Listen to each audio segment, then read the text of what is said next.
And we're back with another episode of the Lakers Fast Break Podcast. It's a snack pack, everyone. Go to your kitchen, open the fridge or your pantry.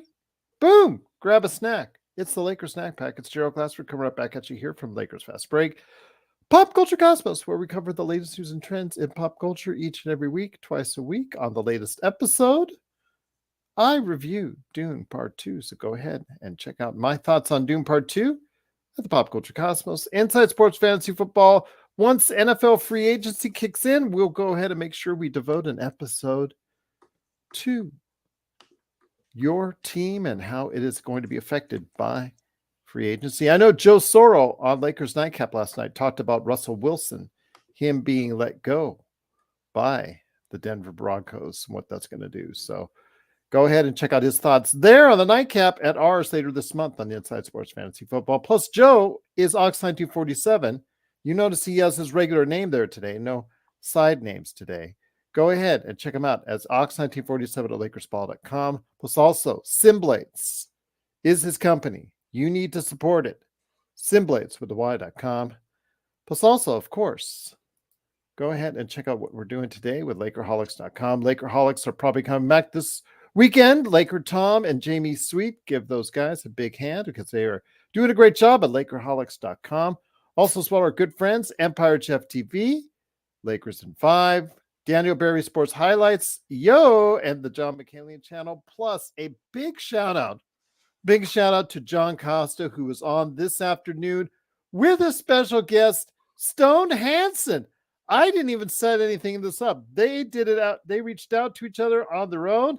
They did a great job in doing so. They had a great conversation today. Please check it out on this channel.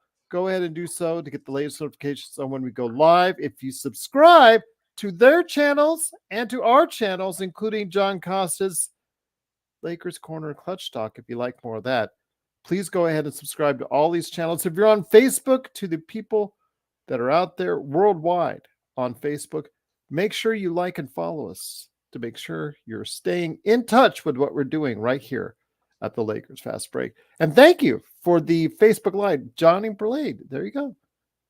Right there, indeed. But it's the Lakers heading into tomorrow's matchup against the Sacramento Kings at home in the friendly confines of the Crypt, which has actually been pretty decent to the Lakers this season. They're going to need even more good home cooking because the Lakers, by sheer will, them playing as well as they have as Intel Wild, hopefully who got safe back to his home, mentioned 10-4 in recent times, but also as well the Mavericks, the Warriors, and the Kings all not playing so well. 500 ball for the Kings and the Mavericks in the last 10 games. And Golden State Warriors, after getting drubbed by the Celtics, looking to go ahead and get back off the schneid there here tomorrow as well. But the Lakers find themselves in 9th place in the Western Conference. They're still, of the 10 teams, have the largest amount, or they have the most amount of losses. But that gap is narrowing. They're only one loss behind Golden State and Dallas, and are 3 behind Sacramento and Phoenix. Phoenix did pull out an overtime victory today, and New Orleans won as well. That was kind of a bummer because both of them losing would have helped the Lakers' cause even more. But they are within reach of the Kings and the Mavericks, and those Kings games coming up. This one tomorrow and the one next week are big games indeed. And here today to discuss whether or not the Lakers can find themselves in a much better position, either a higher play-in ranking or, dare I say it, the playoffs as far as a 5th or 6th seed. Good man indeed. You got to go ahead and check out what he's doing today as far as the Lakers Nightcap on Laker Game Days. It is Joe Soro. And Joe, great to have you here, my friend. Looking forward to hearing your thoughts on this. Again, it's still, the odds are not in the Lakers' favor, especially with the tough schedule, but it is providing right now, after the big win against the Thunder, a glimmer of hope that the Lakers can move up in those Western Conference standings. They've played very well the last 2 games. They just had a lapse at the end there against Denver. which seems to be a habit that they have. But they also had a miraculous comeback in the Clipper game. So the three of the last four games they have been. I should say Washington was not a good win, but let's say 3 out of 4. 3 out of 4 against good teams. They were there. They were invested in the game. We would like them to be invested, especially here in the next 3 games at home. I would say if they can beat Sacramento here on Wednesday, there's definitely going to be a confidence boost. I would assume for games for the Milwaukee game and Minnesota. Then they go on the road to Sacramento, and I think they're probably going to split with Sacramento, whether they win it at home against them or on the road against them. I think that's going to probably be a split one way or the other. Would like to see them beat Milwaukee and Minnesota, and then at that point, it still stays within the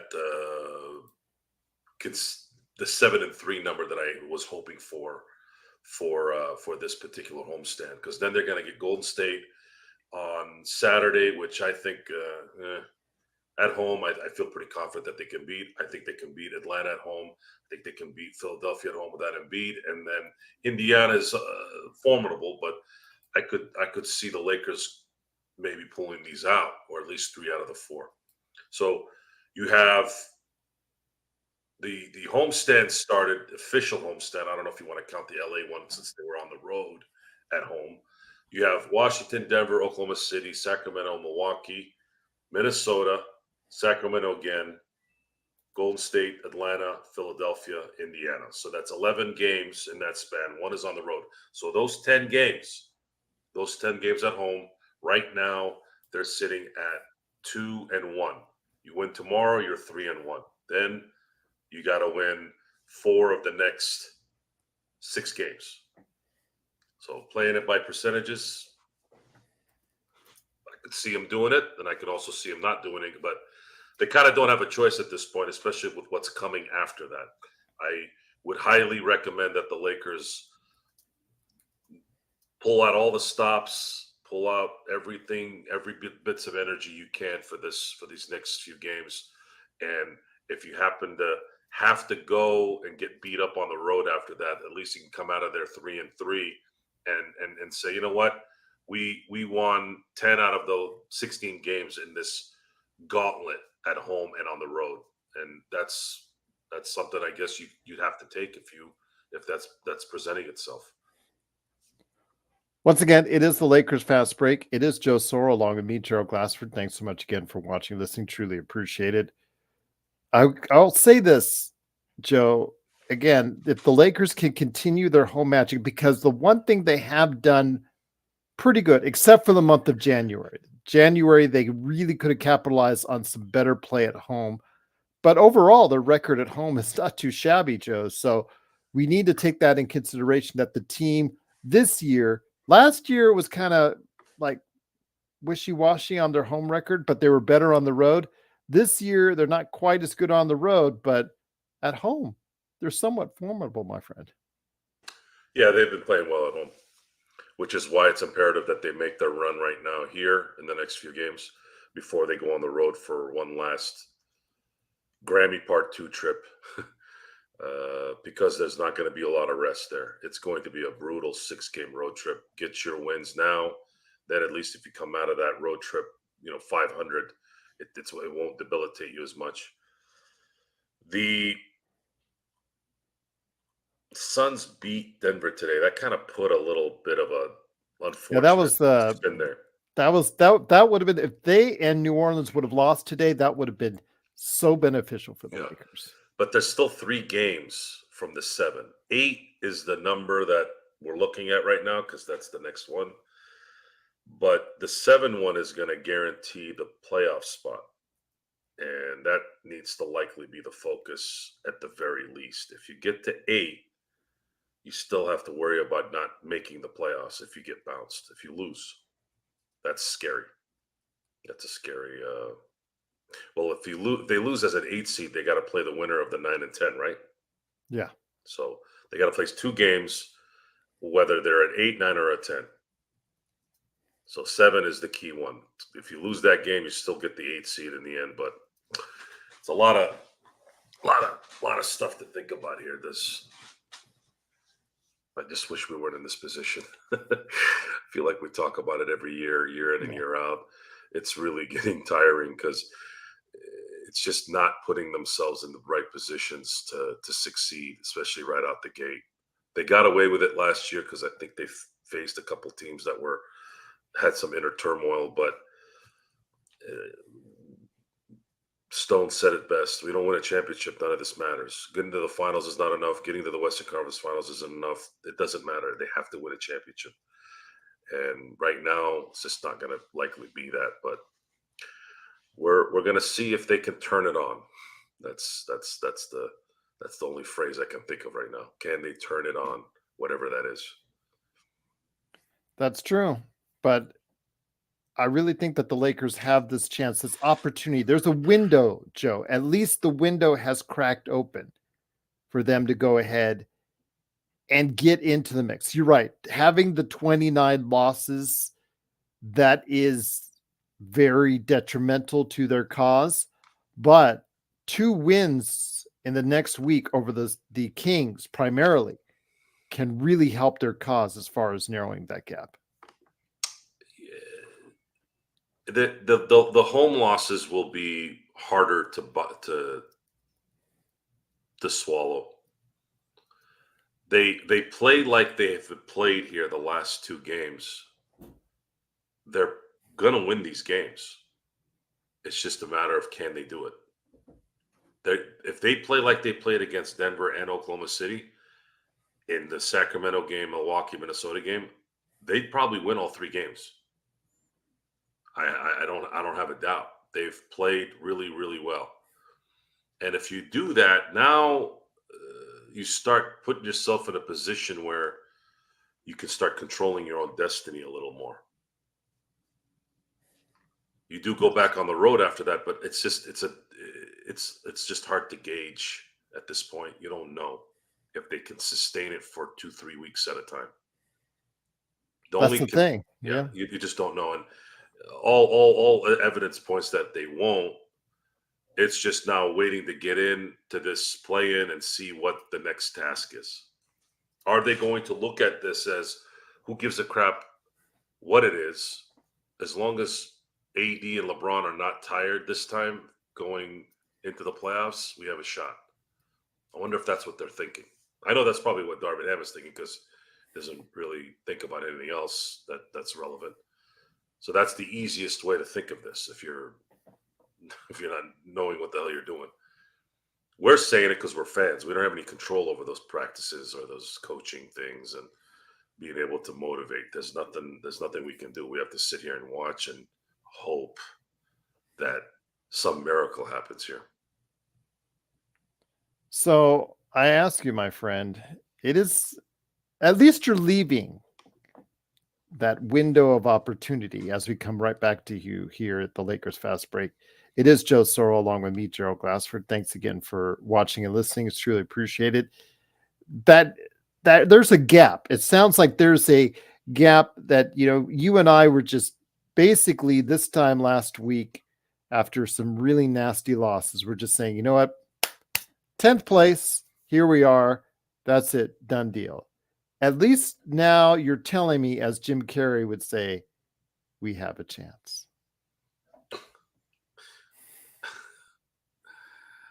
I don't know how to respond to that.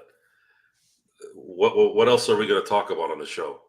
Are we going to just say, well, guys, the Lakers are going to suck the next? Well, we tell them straight out it is. If we don't think the Lakers are going to We're not even at that part anymore. We're not really at that part. We're in this middle ground area where we have to say, well, if they win tomorrow and then they win, then it's the next game. Well, if they win tomorrow, then it's okay. It wears off after a few hours. Are they gonna, if they win tomorrow and then let's say they lose, now these guys are bums, they're not gonna do anything. So there's this seesaw back and forth because that's what they've presented all year. It's difficult. It's difficult to assess anything when there's no consistency. Although there have been players that have been playing consistent, guys like D'Angelo Russell, AD, Austin, Rui. We can focus on that a little. LeBron, of course, playing like LeBron does. The focus needs to probably be more on that and figuring out matchups, how this matchup with Sacramento at home tomorrow is going to benefit the Lakers. We know that Sabonis is is this giant moving statue, so AD tends to not play very well against heavy guys. Can he use his agility? Can he use his athleticism to do what he was doing in this last game by just being under that rim and grabbing those offensive rebounds when the team would miss shots, the few shots that they were missing? So every time they made a shot was amazing. When they missed, it seemed like AD seemed to be there at the right time most of the time, and that's what's going to win him games. But can AD do that with Sabonis there? And can the Lakers handle Sacramento's potent offense? Are the Sacramento Kings going to come in and get open shots all game due to the amazing defensive philosophy of Darvin Ham? Those are the questions you probably want to ask and discuss, and that's probably what the crowd wants to hear right now, I'm sure. Yeah. Because that will point to the fact that we know what the hell we're watching and what we're expecting, and we know what team the Sacramento Kings are. We know obviously who our team is. How is Darvin Ham going to set his rotations tomorrow night with no bench? Will Taurean Prince have a dud or be a stud? Can they get one of the Lakers bench players to have a good game? I'm not looking at one bench player to have a good game. They need one bench player to be good every game, and they don't have that. No, that's what I'm saying. Can we find some consistency with Probably one? not. It's just it's a talent issue. It's not with those guys. It's not really a scheme or a motivation issue. It's it's talent. I think Darvin Ham could be the best X's and O's guy, and those guys just don't have that Jamal Crawford or Jamal Crawford's probably a bad example because he was sixth man of the year, but Lou Williams towards the end of his career that was still able to score, something like that. Someone that can come off the bench, or Bruce Brown is a good example. They don't have like a Bruce Brown from last year for when he was in Denver. They don't have any of those guys. They need like two of those guys off the bench, and it would make a world of difference, especially if there's an ability. Schroeder, thanks, Alan. I appreciate it. For the Lakers, a guy like Schroeder, keeping a guy like Schroeder coming off the bench would have been a huge help this year, especially with the way D'Lo's playing. Because now you could spell D'Lo in good spots during the game and keep him fresh as long as he keeps his rhythm with his shots. Seems like he's just not struggling with his shot here, even after the All-Star break. I think he had a dud right out the gate, but quickly came back to where he was playing before. So it's going to be a matchup of speed, agility, scorers, guys that can hit shots. The drop defense is going to be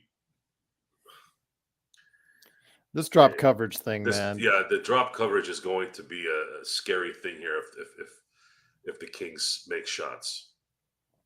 So let me ask you this: can they find the same kind of defensive intensity that they found in their last game against the Thunder? Because I would have to say it is their best defensive performance in weeks, Joe. Weeks. Shai Gilgeous didn't look like himself last night. I'm curious on if he was maybe partying a little bit the night before. I don't really know. Back to back, they really do well, Joe. So there was I don't know. It didn't make any sense. I felt in a lot of cases during that game, I'm like, I didn't even think about Shai.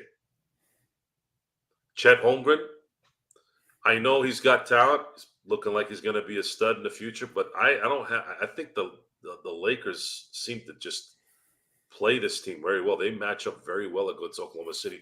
Lakers have to hope they face them in the playoffs if they don't face the Clippers in the first round. So you think it's a better matchup? I think the best matchup with the Lakers is Oklahoma City. And then the Clippers are a level below them. And I say that because LA, the Lakers being able to stay in LA in their own arena for the first round is a huge advantage. Huge advantage. You have home court in the first round without needing to be home court. That's a rarity. It's like Tampa Bay playing in the Super Bowl in Tampa. LA playing. Oh, go ahead. The LA Rams playing at SoFi. It made a difference in those games, it seemed, didn't it? Yes. So if the Lakers are playing at home in the first round and they're a 7th or an 8th seed, I think that's kind of it's like you stunk all year only to have home court advantage in the first round. They'll at least get that in the first round. Of course, they're going to be playing on the road the rest of the way, but that one series could make a difference, especially if they're running on all cylinders. However, from a team matchup standpoint, the Lakers match up very well against Oklahoma City, and I would have full confidence that if the Lakers play their game, they would upset Oklahoma, whether they're a 2 or 3 seed. One thing I want to go ahead and say, Alfonso, truly great to have you here watching on Facebook. He says Darvin Ham should show more intensity and shout at his players rather than just sit quietly on the bench. Well, he doesn't really sit on the bench, Alfonso. He just has his hands in his pockets and just stands there on the sideline. But I get where you're coming from, Alfonso. He really doesn't communicate well, and he really doesn't, for a guy who's supposed to be a quote unquote players coach, Joe, he doesn't seem to have or instill always the kind of intensity that you want. There's those players that always say, oh yeah, he's a coach we would run a wall through. I don't know if that ever was the case for Darvin Ham, but seeing what they got yesterday, whatever they laid out, they need to lay out again for the Sacramento Kings. Is there a coach in the NBA right now where the players would run through a wall for him? Do those coaches exist? It's a hard question to say. You'd have to have a coach that's been there for 10 years. I should say. Yeah, you'd have to have a coach that's been there for 10 years. And that's more, I feel like that's more in hockey or in baseball. I don't really see it in football or in basketball, especially in this time, in this era of sports. Football coaches are so strategic. They're so calculating, analytical, all that stuff, especially the good ones, the offensive gurus, that they're just disconnected with the players to the point where they can rah everybody. There's not a lot of Bill Cowers out there anymore, if there are any. The NBA's always kind of been, the message gets old. It gets old quicker in the NBA because you have star players making quadruple the amount of money of a coach, no matter who he is. You look at Phil Jackson, you look at Pat Riley. I'll give you an example of both. Pat Riley was, if anybody was a player's coach, it was Pat Riley. Pat Riley was loved by his players, especially Magic, Burr, Kareem, everybody. Everybody loved him. But even him, after 9 seasons, they started tuning him out. Phil Jackson, almost every stint he's had, whether with the Bulls, with the Lakers, ended in a not so good way. And whether it's management, whether it's the players, it doesn't matter. It just, coaching always seems to end in a bad way because the message gets old. People get tired of each other in this particular scenario. I'm trying to think. Does Miami want to run through a wall for Spoelstra? I don't know. I mean, I think about it. No, I think the environment right now probably will not have these players, especially what they're paid, what they're compensated. It's a different era. I don't think that genuine, I guess, veracity exists maybe at the NBA level anymore. I don't know. I may be wrong. I could be wrong on that. I don't know. I don't think there's a coach anymore that people love that much. It would have to be a star player or a couple star players on a competitive team that are winning. So Michael Jordan loved Phil Jackson, and he said he's not going to play for any other coach. That's a ringing endorsement. It is. And Tim Duncan with Greg Popovich, the advantage Greg Popovich had during his career was he had a ultra star, mega star, one of the greats, being able to take his ribbing in front of everybody. And that's usually where it starts. If he's going to be able to take it, it's very similar to the Patriots with Tom Brady and Bill Belichick. Tom Brady took criticism, and everyone had to fall in line. If Tom Brady is not immune to being yelled at and being chastised, then who the hell are you? Yeah. So that all puts everyone in line. That's a rare combination there. And of course, none of those guys would ever want to run through a wall from Bill Belichick. They want to throw him through a wall, if anything. And of course, even Tom Brady got tired of his crap after 20 years. So it's just, these are supposed to be professionals. I don't want these guys to think that they have to think that way. What they need to do is understand that there is a deficiency in that area, especially with this team, and try to use the veteran leadership and the veteran knowledge that you've accumulated here in the last few years to try to work out another way to get things done the right way. You know, this guy can't replace you. You know he can't bench you. He's not going to bench LeBron. He's not going to bench AD, even if they were going against his plays or whatever. He's a stool. He's a stool. He doesn't have that command, and no one will give it to him. So just do what you think is right at this point. Just go with your instincts. That's why you're great players. You know, James Harrison, the 100-yard interception return in Super Bowl 43. He didn't follow the defensive call that game or in that play. He noticed something, dropped back, and was in the line of sight of the post, that was the first bad pass at the goal line, by the way. I know Russell Wilson gets a lot of flack for what he did, and he should, but that was a stupid pass, and it cost Arizona probably the Super Bowl. They should have just ran the ball, but that was a play that James Harrison did not listen to the coach, and that was a coach he loved, by the way, and look what it did. That's why you pay those guys the big bucks. Sometimes you got to rely on your players to make the right call while they're in there. They're the ones playing. You got to give them that autonomy to do that. And Phil Jackson was good at doing that. Pat Riley was good at doing that. Spoelstra's good at doing that. Greg Popovich, I don't know so much if he was into that, but I don't know.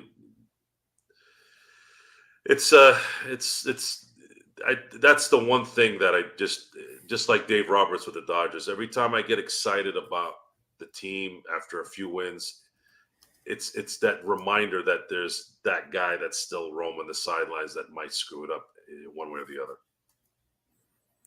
Once again, it is the Lakers Fast Break. It is a snack pack. Lakers Snack Pack. Gerald Glassford coming right back at you here along with Joe Soro. Please go ahead and make sure you are a part of what we're doing tomorrow. Of course, pregame, during the game. I'm hoping I'm getting the simulcast back. I don't know what went with playback on the last time. The simulcast for some reason didn't work, so I apologize for that. But if you're not sure, just join us on the main feed, playback.tv/Lakers Fast Break. I will try to make sure and get the simulcast going, provided playback gets it going themselves. Also, as well, of course, the best post game that's out there after the Kings game is right here, the Lakers Fast Break. And then top your evening off with a nightcap with Joe Soro at Lakers Nightcap with Joe Soro. Coming up, since it's the 7 o'clock game, it'll be probably 10? Can we? I don't know. See, probably have to be 11 or 10:30. I don't know. We'll see. We'll play it by ear. Well, it all depends on when the Lakers game finishes. So we'll go ahead and make sure we get you a nice. There's no way it's going to be 10. 10 is when the game ends. Yeah. So most likely 11. So it'll be 11 o'clock for you. Sorry for the folks out in the East Coast. The nightcap is always late for you, but you can always go ahead if you didn't get a chance to see it live. Check it out on replay. It's always right here on Facebook and YouTube as well. But my friend, the Lakers, I still think they do have a chance. The window is open. But as Zangerstein says, the schedule for them is daunting. The schedule for the Warriors is actually the easiest of the remaining teams that are on the back half of the Western Conference play-in standings. So the task looks much easier for them than it does for the Lakers. So it won't be easy. The Lakers have a very daunting task ahead of them. Not to mention, as you talked about, later when they go on the road to pretty much close out the season, they have not one, but 2 back-to-backs. Sure, a couple cupcakes are mixed in there, but they are on a back-to-backs, and you know how the Lakers are on back-to-backs. So it's not going to be easy, my friend, all the way through until the end of the season. Yeah, the 2 days off in those 6 games is the problem. And they're everywhere. They're everywhere. They're flying all over the place. The deepest of the East, up, down, sideways, left. It's going to be a brutal road trip after a long season here already. They come out of there 500, especially if they have a 7-3 home record here in this 10-game span, then at home, and then you can sit back and go, okay, 10 games out of 16, I'll take it. 10-6 in those 16 games. Take what you can get. So funny because I'm laughing, Joe, because Frank, you could tell that their fan base, especially when you watch We Talk Mavs, it's almost like you're looking in a mirror, Joe, at how how much they dislike the job that Jason Kidd has done as compared to what we're doing the same thing here with Darvin Ham. But Frank says the Mavs schedule also should be easy, like the Golden State Warriors, but Kidd is sabotaging the season for them. They're right now only 1 game back in the loss column, same amount of wins as the Los Angeles Lakers. Provided the Lakers beat those teams that they need to beat, you never know. So, Frank, let me ask you this question. Does Jason Kidd not call a timeout when he sees that the team that he's playing against is starting to extend a lead and trying to put it away? Does Jason Kidd do that? See, okay, he says no. 1. No. Does Jason Kidd put in another player who, for whatever purpose, and see that he's not doing what he was in there to do, and you keep away a player that's got a skill set that you need at that moment? Does Jason Kidd do that? Find out. Suns had a 42-point run on the Mavs. I'm going to take a guess and say no. Yeah. Oh, so he said yes. So explain to me when he does that, Frank. When does he leave a player out that would benefit him more towards the end of the games in a close game? When does he do that?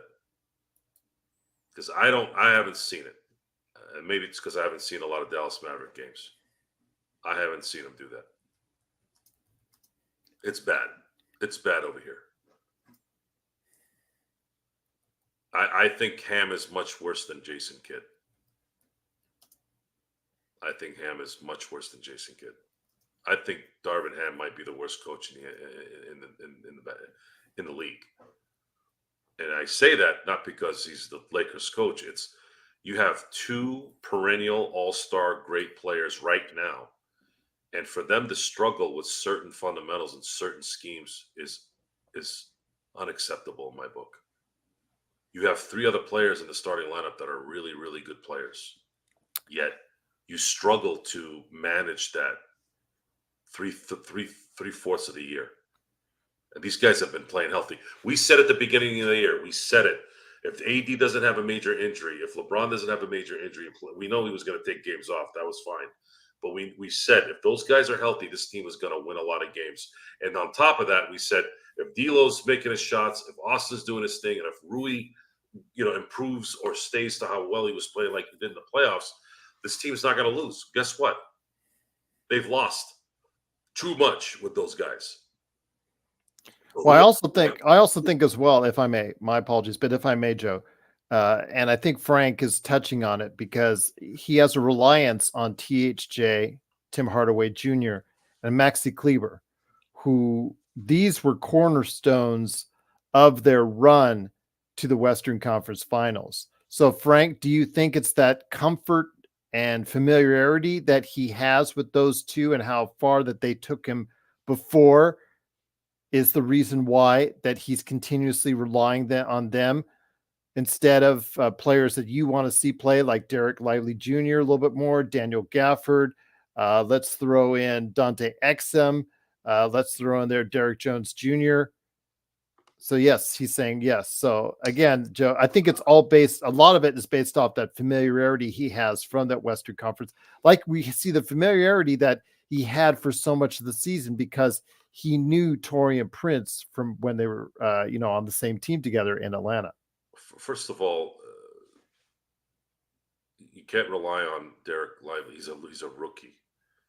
PJ Washington, Gafford, these guys they were moved during the deadline for a reason because they weren't doing what they probably were supposed to do with the current teams, and then they were then discarded to Dallas. Dallas, in a lot of ways, is a mirror of the Lakers. They have two stars on their team, and then they have about two or three guys that are very talented, but that's about it.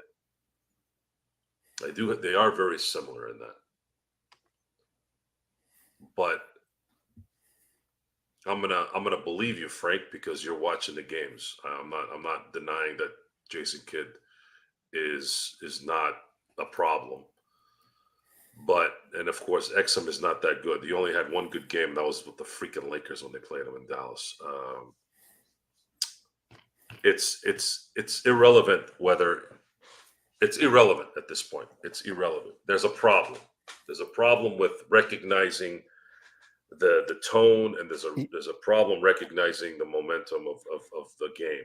He's actually shooting, just to let you know, Exum 47% from three on the season and 56% overall. It's like night and day. When he went overseas to what he found something in his game, Joe, because he's not playing anywhere near at the, just like average or below average level like he did before. He's playing substantially better, Joe. Good for him. Stats. Good for him. I remember he was supposed to be the next Kobe. Yeah, I know. Now he's still not the next Kobe, but he is shooting way more efficiently. But I can see that Frank says if he's not getting in the game as much and relying on players like THJ, who is the embodiment of streaky, that I can see as being very frustrating. But again, I think it's for these coaches, it's like comfort food. I think familiarity or names. Taurean Prince is a veteran name that's been around the league for close to 10 years. So I think that's why he gets always a pass and gets always a look from Spencer Dinwiddie. Same thing. Been in the league a ton of years. So he gets always the first look over anybody that you might want to think might do a better job that gets in there. I've never gotten on Darvin Ham for the Taurean Prince thing, really, unless he's... Well, our entire crowd has. Right, unless Taurean Prince is given the green light to shoot like he's a one option. That's the part that I don't understand. Because you have to play Taurean Prince. You don't have any depth on this team. JHS can't play. Maxwell Lewis can't play.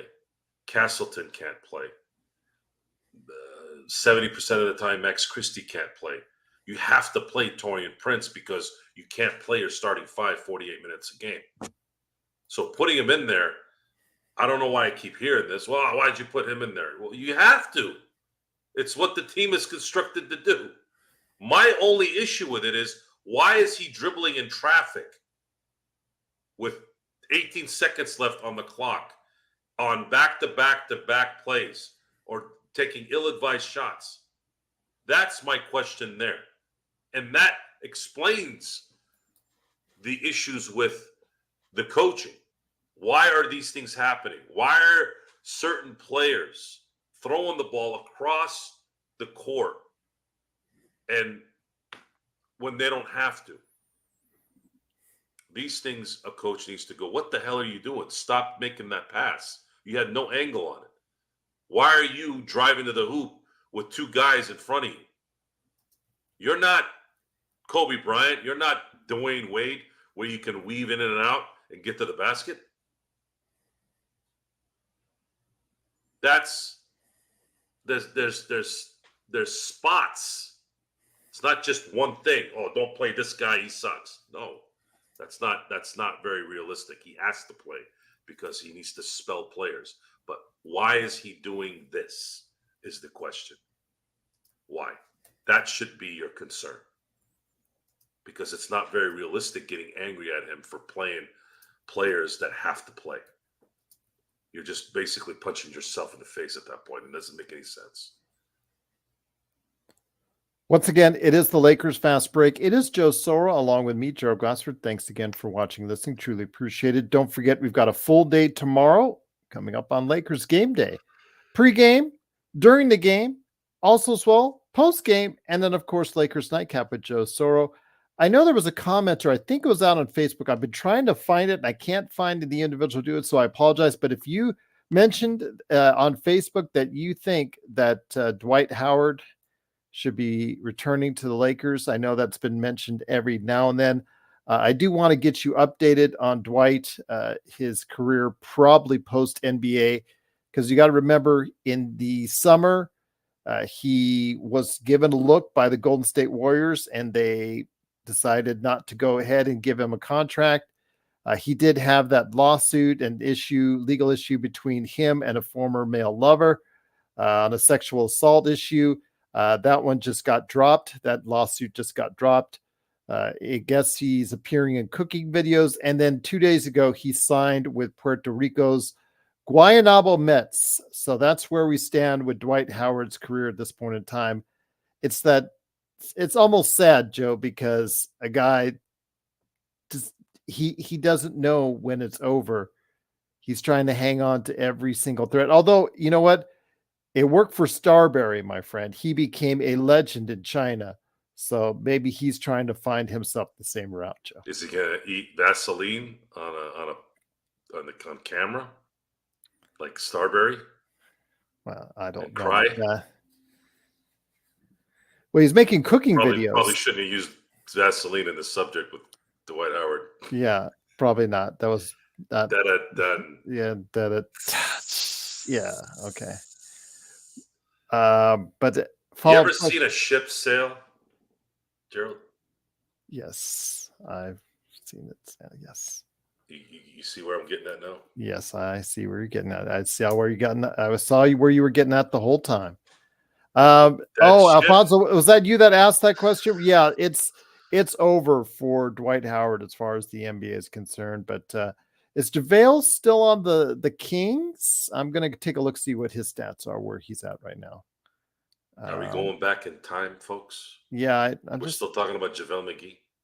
That's where well, he's asking. Alfonso has been watching us loyally these past few days. So far he is on the Kings still. Played 39 games, averaging 4 points, just to let you know.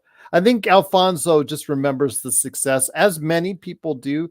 They often reach back to the 2020 series and what worked and think, hey, it's only 4 years later. You know. But the thing is, in 4 years, Joe, the league can dramatically change for some players. It can really pass people by. It was already passing Dwight Howard by because bigs these days need to be more versatile, whereas Dwight Howard was more old school center, get the ball deep into the paint, pardon the pun, and get the ball in the hoop, pardon the pun. And yeah, it's those days are not,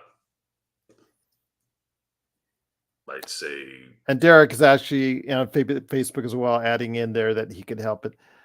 Dwight is just not. It's over. He's 40 years old now, I think. Lakers. Is he younger than LeBron? Lakers need a Zubac type center with AD. They need. He's 38. 38. Yeah, he's done his time. Let's just put it that way. Now you're right. They do need a big body to guard against Jokic. Both you guys, I can see that. But Dwight Howard is no longer that guy. It would have been much easier for AD to guard Jokic one-on-one if he had perimeter defenders that he didn't have to kind of spell or shadow with. That's a good one, Roy. I'm not going to comment on it, but Roy. The puns can, the puns can be relentless here if we really Yes, try. yeah, exactly. I've been holding back, honestly. Yeah, I know you are. I know It's you are. been As soon very, as very hard. as soon as I knew I had to read Pause. off exactly, yeah, I knew exactly where you were going to go with it. That's it's very, very difficult. I can tell. I'm gonna have to tell you to remove some of these videos in the future. No, we're being very vague in our descriptions, and that's all I'll say. And yes, so that's very vague. Going back to basketball, Dwight Howard did his time. It's over. JaVale McGee is probably, I'm gonna take a wild He's not guess. far behind. This is probably his last season, if not maybe next year. The Lakers are going to ride with what they've brought here the rest of the year. We should stay focused on that because that's all they can do. There is no trade that can change anything anymore that can be allowed. It's if there's anything that they can pray and wish for is that Vanderbilt comes back in time to get into basketball shape in time for the playoffs. And if some miracle Gabe Vincent's leg isn't Swiss cheese, that's all they have left in that. I was just noting that to both Darren and Alfonso, if Golden State, which needed a big guy, and they do need a big guy even more than us, they passed up on him in the summer and did not call him back despite his legal troubles and all that. Yeah, it just tells you that I think it's time. Who is this? Time. Golden State. Golden State gave him a tryout. Golden State gave him a real hard look. Dwight? Yeah. Oh, yeah. During the summer, and they passed on him. Well, I don't think it had anything to do with his. I'm gonna be naive here, maybe. No, it was the size. It's just saying he was that whole court thing was, and you can see that it got dropped. That was an extortion thing. It just so happened to be.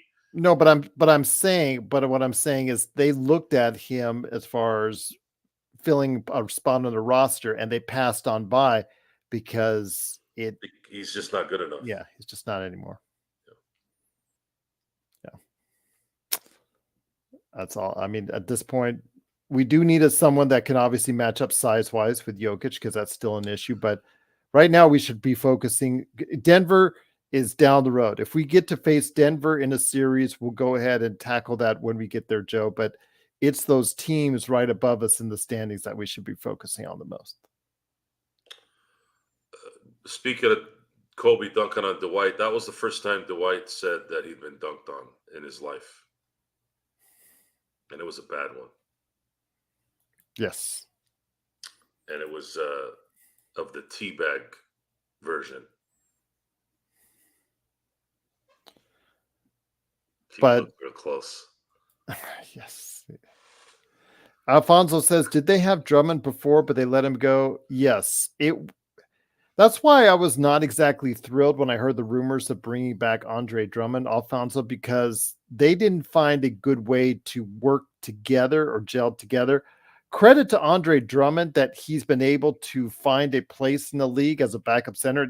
Actually, right now, Joe, if you want to look at it, he's probably the best backup center in the NBA right now, the way he's been playing this season for Chicago. But remember, he was the starting center alongside AD, and they just didn't seem to mesh well together when it worked out last time.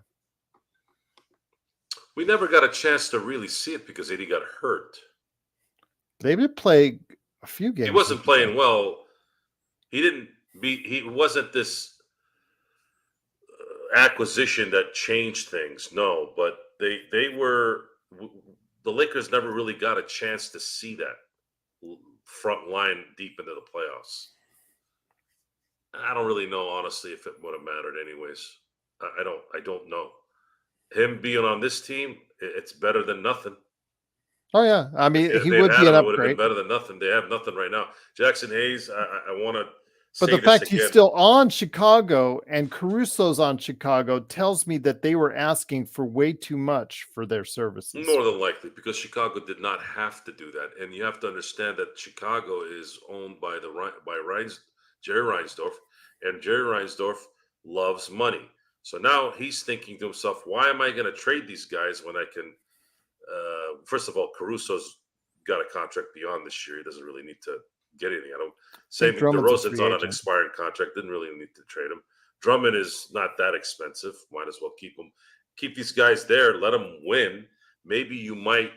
They're right now. They're a ninth seed.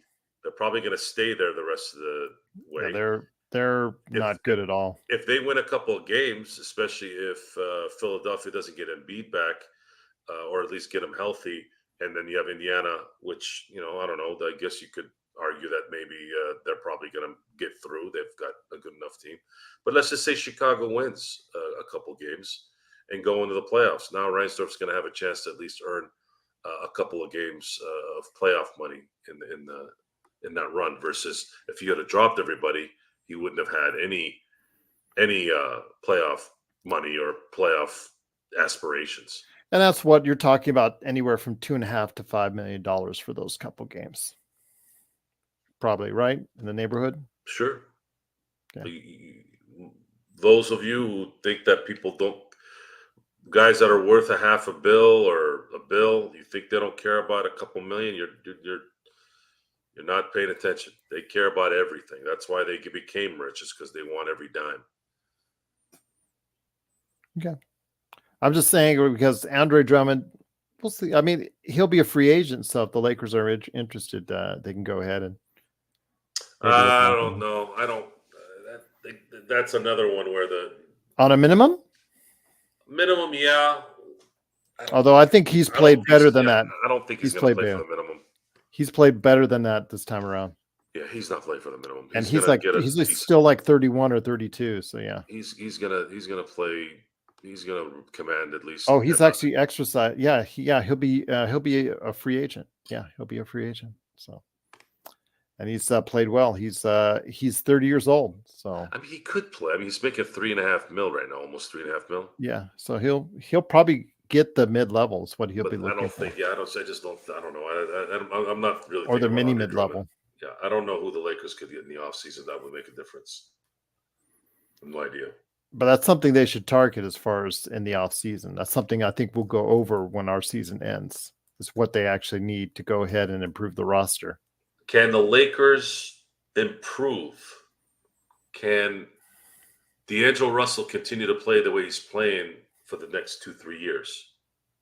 Can Austin get a little bit better on defense?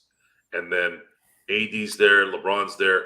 Are you going to be able to get maybe a couple of players this summer that can really, really, really be consistent prime role players?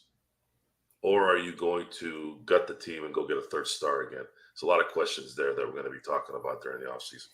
Yeah, absolutely. And it's going to provide for a lot of good episodes. And I want to make sure we hear your opinion. You could always go ahead and let us know, LakersFastBreak@yahoo.com.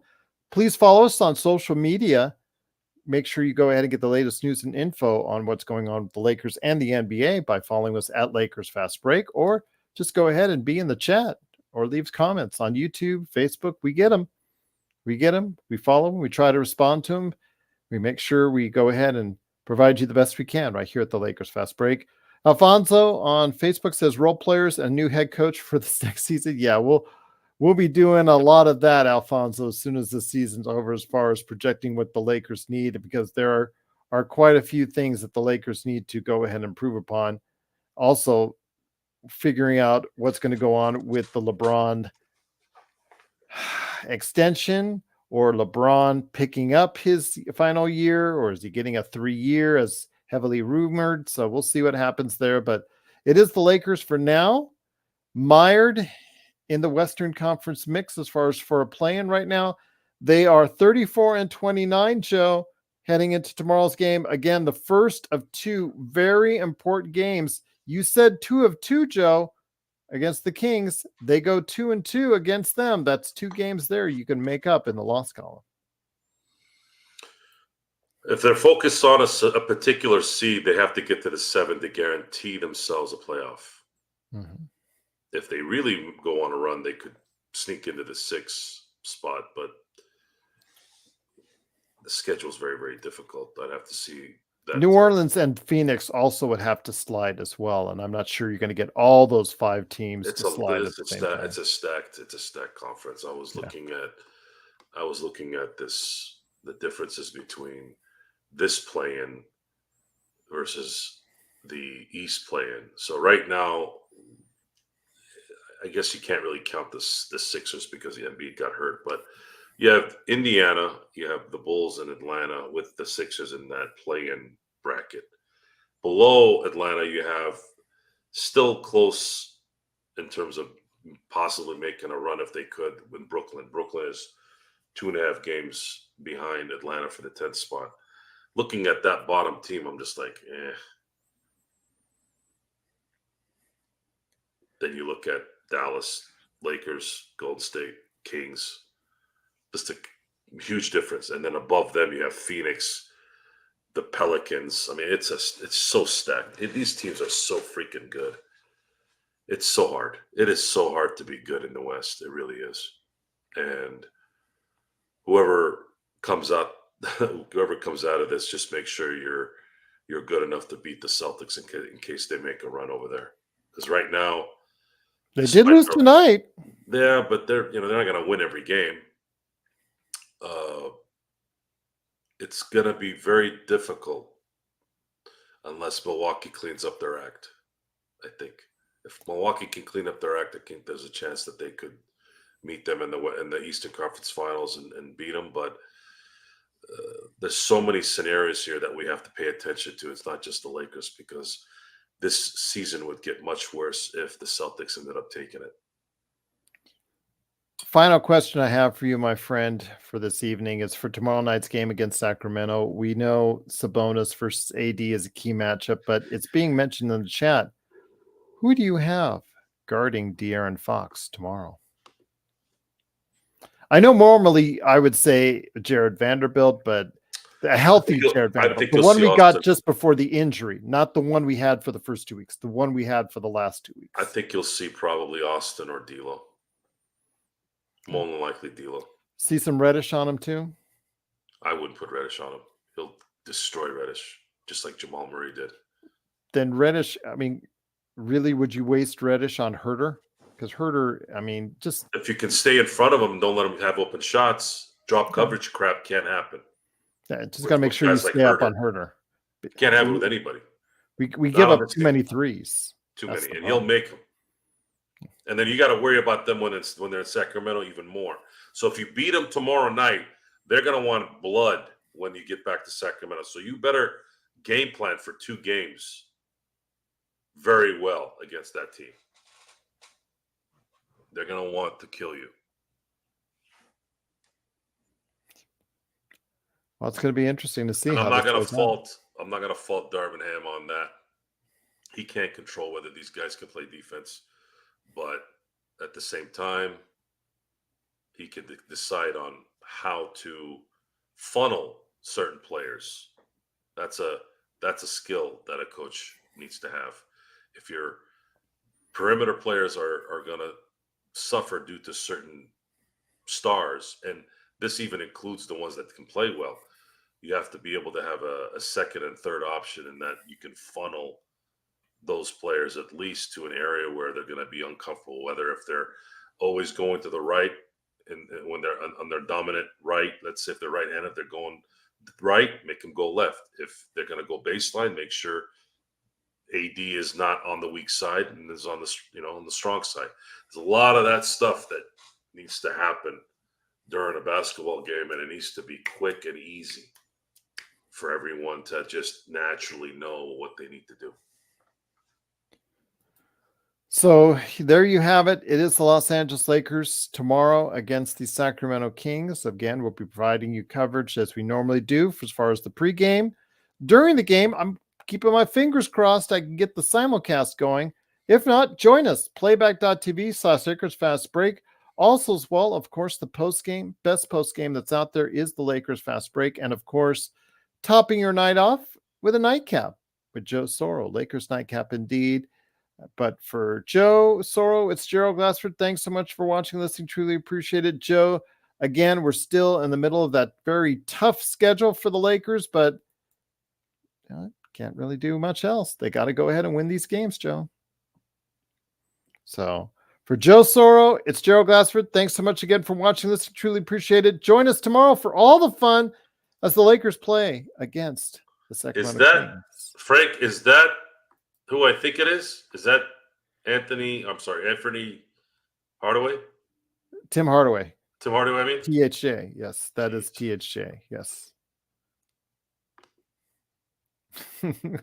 How did I know? What other choice would you have? He would say Jaden Hardy, because Jaden Hardy started off the season rough, but as Frank can attest, since the turn of the calendar, when he's been able to play, Hardy has statistically played better. I told you about Dante Exum.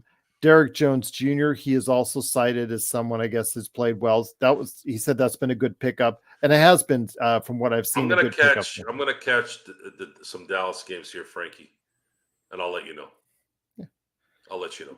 But again, I think it's just we comes down to a coach just familiarizing himself with guys like Kleber and THJ, and we've seen it with Darvin Ham. We've seen it with, remember that we had coaches fall in love with certain players that we didn't want. Avery Bradley.